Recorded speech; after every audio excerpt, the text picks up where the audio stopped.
Pemirsa, pidana hukum sosial akan diterapkan di seluruh wilayah hukum Indonesia, di mana objek yang menjadi sasaran sanksi hukum sosial bagi terpidana meliputi fasilitas umum.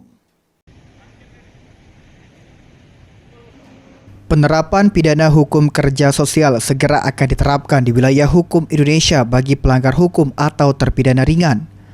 Penerapan ini juga akan diterapkan di wilayah hukum Kabupaten Muara Enim yang saat ini masih melakukan referensi bersama Kementerian Hukum Indonesia.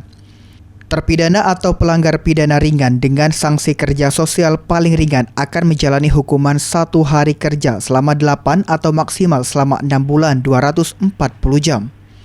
Sekretaris Daerah Kabupaten Muara Enim, Julius, mengatakan kalau penerapan hukum kerja sosial masih perlu referensi agar pelaku sanksi bisa menjalankan hukuman dengan maksimal tanpa meninggalkan hak keluarga pelaku. Fasilitas umum menjadi objek kerja sosial meliputi masjid, fasilitas sosial, fasilitas pendidikan atau sekolah, taman kota, dan fasilitas umum lainnya yang bisa dimanfaatkan oleh masyarakat.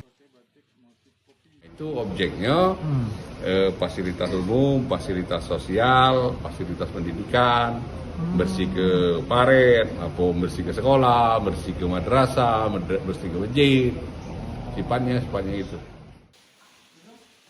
Dengan diterapkannya hukum pidana kerja sosial bisa memberikan efek jera bagi pelaku pidana ringan agar mereka tidak direhabilitasi di lapas. Dengan sanksi kerja sosial, diharapkan hak asasi sebagai warga negara sebagai masyarakat bisa dipenuhi. Mardiansyah, POL TV.